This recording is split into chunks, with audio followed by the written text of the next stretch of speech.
Hoy la Iglesia, en esta liturgia, nosotros celebramos ya el Domingo de la Divina Misericordia, por eso el cuadro que representa esta revelación que Santa Faustina Kowalska recibió del Señor, una monjita polaca.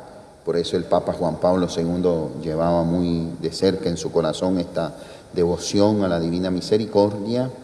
Y realmente, pues, evidentemente la misericordia de Dios va más allá de esas revelaciones, de ese cuadro, como escribía un cardenal y el libro que leyó el Papa Francisco en el cónclave precisamente, el nombre de Dios es misericordia.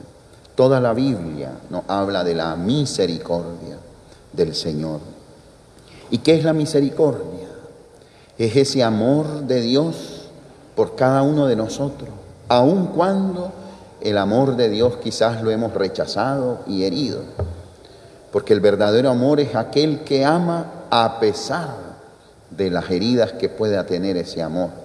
Y eso, digamos, se manifiesta a lo largo de las Sagradas Escrituras, ¿no? Los profetas especialmente recuerdan al pueblo de la primera alianza cómo Dios una y otra vez con paciencia y con amor eterno va dando oportunidades. Evidentemente en Jesús de Nazaret es que se va a comprender de una manera plena el amor de Dios, cuando da la vida por nosotros.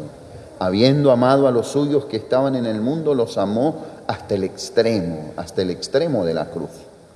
Y muy a pesar de que los discípulos le abandonaron, lo traicionaron, lo negaron, ¿verdad?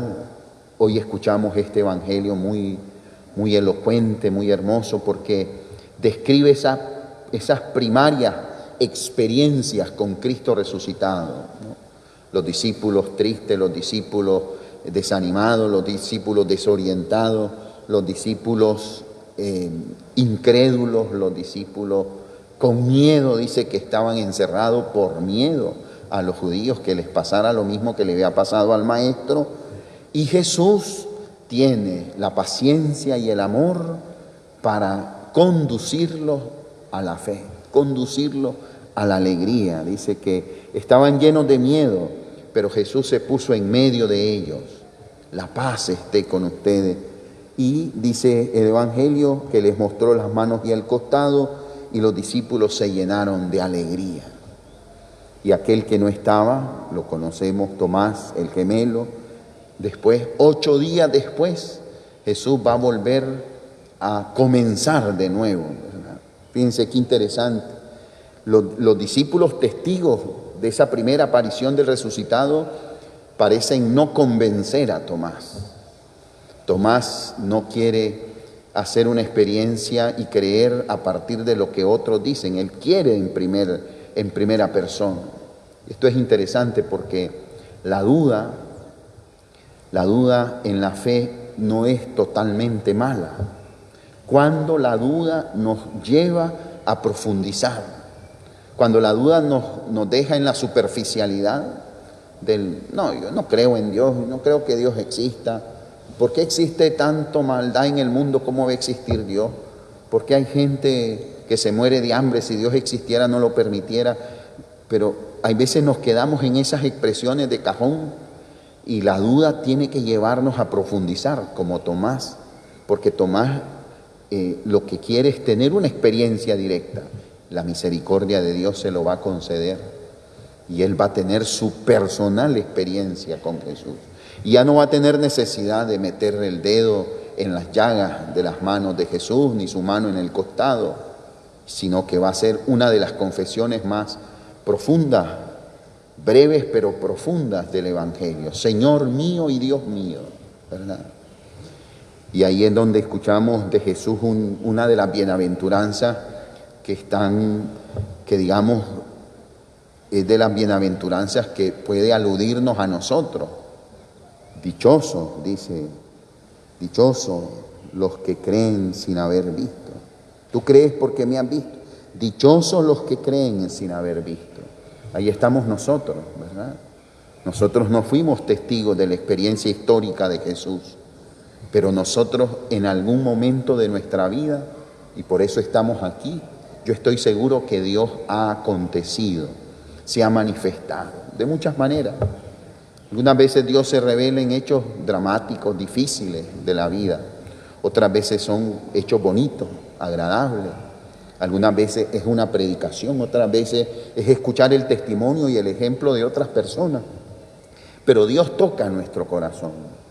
Yo creo que este domingo de la Divina Misericordia es precisamente eso, comprender que la misericordia es la esencia de Dios. Y esa misericordia se hace perdón. Hoy el Señor dice, a quienes les perdonen los pecados les serán perdonados. Algunas veces la misericordia se vuelve paciencia. Dios tiene sus tiempos y nos da la oportunidad de tener la experiencia con Él, ¿no? Por eso, pues, que esta palabra nos anime en la experiencia personal de fe, pero también en la experiencia comunitaria. La primera lectura tomada de los Hechos de los Apóstoles es una invitación a mirarnos en ese espejo de las primeras comunidades cristianas, porque ahí está la esencia de lo que Dios quiere de la comunidad cristiana. A lo largo de la historia, los cristianos, la Iglesia, han tenido diversas evoluciones, transformaciones, pero la esencia de la comunidad cristiana es lo que nos contaban los Hechos de los Apóstoles. Tenían un solo corazón y una sola alma. Y ese solo corazón y esa sola alma les hacía capaces de compartir. Ellos encontraron un modo en el momento de compartir sus bienes, ¿no? Esto no es una utopía, es el valor evangélico de esa misericordia hecha amor para con los demás, para superar el virus del egoísmo que nos hace daño y nos ha hecho daño a lo largo de la historia humana. Jesús quiere que nosotros seamos agentes de cambio, de transformación en nuestros pequeños o grandes espacios de responsabilidad, dando testimonio que somos capaces de pensar en nosotros con un solo corazón y una sola alma. Y nos describe pues cómo se comportaban los primeros cristianos. No quiere decir que todos fueron perfectos. Los mismos Hechos de los Apóstoles nos narran que hubieron algunos que no estuvieron a la altura, ¿no? Siempre es así, somos seres humanos, pero la misericordia de Dios nos está empujando. Yo creo que la Iglesia nos invita a escuchar esta palabra, a celebrar esta Eucaristía, precisamente para que tengamos ese toque de Dios en nuestra existencia. Solo quiero concluir invitándoles a recordar por qué nosotros vamos a misa los domingos. En este caso es ya misa dominical, ¿verdad? ¿Por qué? Porque es la experiencia primaria y de todos los tiempos de los cristianos. Jesús se aparece, dice, al anochecer del día de la resurrección. ¿Cuándo fue el día de la resurrección? El día después del sábado, el primer día de la semana judía, que los cristianos llamarán Día del Señor, domingo, dies Domini. 8 días después, es decir, el siguiente domingo, los discípulos vuelven a tener la experiencia con el resucitado. Esa es la razón por que los católicos vamos a misa dominical, ¿verdad? ¿Por qué? Porque es ese cada domingo de encontrándonos con Cristo resucitado, que con su palabra, con sus gestos y sobre todo con su misericordia, hecha amor, hecha perdón, nos anima en el camino de nuestra vida.